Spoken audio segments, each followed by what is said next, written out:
اور جان لیں کہ دعا قبول نہیں کی جاتی ہیں اگر حرام کمائی ہو رہی ہو. جو دعا کرتے رہیں.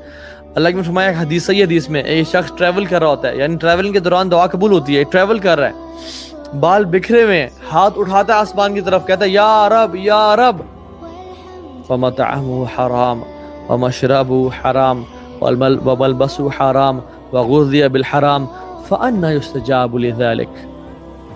اس کی دعا قبول نہیں کی جائے گی. کیوں؟ کیونکہ اس کا کھانا حرام ہے, اس کا پینا حرام ہے, اس نے جو پہنا ہے وہ حرام ہے, اور وہ جو اپنے پیٹ میں ڈالتا ہے اپنے گھر والوں کو دیتا ہے وہ حرام کا ہے.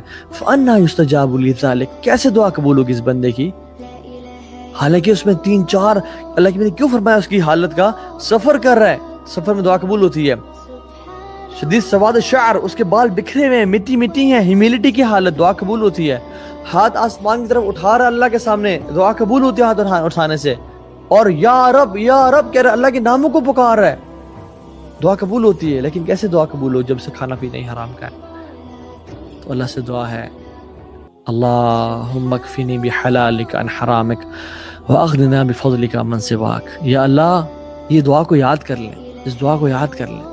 یا اللہ ہمیں حرام سے بچا اور حلال صرف عطا کر, اور ہمیں غنی کر دے اپنے فضل سے. ہمارے لیے بس حلال کافی ہو, ہمیں حرام کی ضرورت نہ پڑے, نہ ہی ہمیں کمانا ہے وہ حرام. کن بندوں کی دعا قبول نہیں ہوتی؟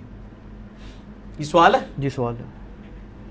ہر مسلمان کی دعا قبول ہوتی ہے کسی نہ کسی فارم میں. جامع ترمذی اور مسند احمد میں حدیث ہے کہ یا تو جو مانگا جاتا ہے وہی دے دیا جاتا ہے, یا اس کے بدلے کو تکلیف دور کر دی جاتی ہے, قیامت کے دن تک کے لیے اس کو سٹور کر دیا جاتا ہے. ٹھیک ہے. تو میرا دعا کے اوپر بھی یعنی ایک مسئلہ 82 ریکارڈڈ ہے, اس میں میں نے یہ ساری حدیثیں بتائی ہیں. بہرحال صحیح مسلم میں حدیث ہے کہ ایک شخص دور دراز کا سفر کر کے آتا ہے, ہاتھ لمبے کر کے کہتا ہے یا رب یا رب یا رب, اور دعا کرتا ہے. حالانکہ وہ حرام کی غذا سے پروان چڑھا ہوتا ہے, اس کے کپڑے حرام کے ہوتے ہیں, اس کا کھانا پینا حرام کا ہوتا ہے. اللہ تعالیٰ ایسے شخص کی دعا کیوں کر قبول کرے گا؟ تو رزق حرام والا معاملہ ہے. اسی طریقے سے جامع صحیح مسلم میں حدیث ہے کہ جو کسی نجومی کے پاس فال نکلوانے کے لیے گیا 40 دن تک اللہ تعالیٰ اس کی کوئی نماز قبول نہیں کرے گا. جب نماز ہی قبول نہیں کرے گا تو دعا بھی قبول نہیں کرے گا. ٹھیک.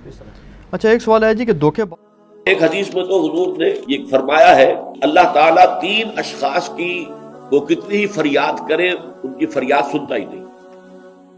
ایک ایسا شخص جو اپنی بیوی کے ہاتھوں نالا ہے, وہ کچھ خلق ہے یا جو بھی ہے اس کے اندر, یہ سب ہے, روتا رہتا ہے, اس کی شکایت طلاق نہیں دیتا, تو اللہ اس کی بات نہیں سنے گا. جب میں نے تمہارے لیے دروازہ کھولا ہوا ہے کیوں نہیں اسے اختیار کر؟ اللہ تعالیٰ جو ہے اس کے لیے بھی ہو سکتا ہے بہتر شکل پیدا کر دے. تمہارے بعد اللہ اسے کوئی بہتر شوہر جو اس کے ساتھ موافقت رکھنے والا ہوا اللہ اسے عطا کر دے, تمہیں بھی عطا کر دے. اسی طریقے سے ایک شخص ہے جو قرض دیتا ہے, نہ تحریر لیتا ہے نہ جو ہے اس کے اوپر گواہی کرتا ہے, بعد میں روتا ہے. جب اللہ نے حکم دیا ہوا بھائی قرض دو تو اس کے اوپر جو ہے تم گواہی کر لو, تحریر کرو. اللہ کا حکم اس وقت نہیں کرے, اس وقت تو محبت آڑے آ جاتی ہے. یہ تو بڑی بے مرغوتی کی بات ہے کہ میرا بھائی مجھ سے قرض مانگ رہا ہے, دوست قرض مانگ رہا ہے, میں کہوں کہ لکھ کے دو اور اس کے اوپر 2 آدمیوں کے دستخط بھی کرواؤ. لیکن نہیں, اللہ کا حکم. اب اگر تم نے وہ حکم نہیں مانا اب مت رو, اللہ تعالیٰ تمہاری جو ہے وہ جو بھی تمہاری فریاد نہیں سنے گا. یہ میں روایت آپ کو سنا دیتا ہوں. وقد روى شعبة عن فراس من الشعبي عن ابی بردہ عن ابی موسیٰ قال ثلاثة يدعون الله فلا يستجيب لهم. 3 قسم کے لوگ وہ ہیں جو اللہ کو سے دعائیں کرتے ہیں, اللہ ان کی دعا قبول نہیں کرتا. رجل كانت له امرأة سيئة الخلق فلم يطلقها. ایک آدمی وہ ہے جس کی بیوی جو ہے وہ بہت ہی کج خلق ہے لیکن اسے طلاق نہیں دیتا. ورجل آتا ماله سفيا وقد قال اللہ تعالی لا تؤتوا السفهاء اموالكم. اور ایک ایسا انسان جو کہ کسی نادان ناسمجھ کے حوالے اپنا مال کر دیتا ہے, جبکہ اللہ تعالیٰ کا حکم ہے کہ ناسمجھ لوگوں کے حوالے اپنے مال نہ کرو. وَرَجُلٌ لَهُ عَلَى رَجُلٍ دَيْنٌ. اور وہ شخص کہ جس کا کوئی قرض کسی کے ذمے ہے, وَلَمْ يَشْهَدْ عَلَيْهِ بِهِ, اس کے اوپر اس نے گواہیاں نہیں کروائی تھی, اور روتا ہے تو روئے, اللہ تعالیٰ اس کی دعا نہیں سنے. اور اگر آپ نے ابھی تک ہمارا چینل سبسکرائب نہیں کیا تو فوراً سبسکرائب کیجئے, ساتھ ہی بیل آئیکن پر کلک کریں تاکہ مزید آنے والی ویڈیو ہیں وہ آپ کو وقت پر ملتی رہیں. اللہ حافظ.